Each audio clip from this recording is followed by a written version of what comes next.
বিএনপির জাতীয় স্থায়ী কমিটির জরুরি সভা অনুষ্ঠিত হয়েছে। সোমবার 30 জুন রাতে রাজধানী গুলশানে বিএনপি চেয়ারপারসনের রাজনৈতিক কার্যালয়ে এ সভা অনুষ্ঠিত হয়।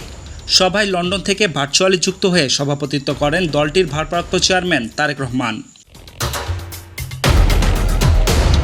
বৈঠক সূত্রে জানা গেছে, স্থায়ী কমিটির সভায় দেশের সর্বশেষ রাজনৈতিক পরিস্থিতি ও দলের ভবিষ্যৎ কর্মপরিকল্পনা নিয়ে আলোচনা হয়েছে।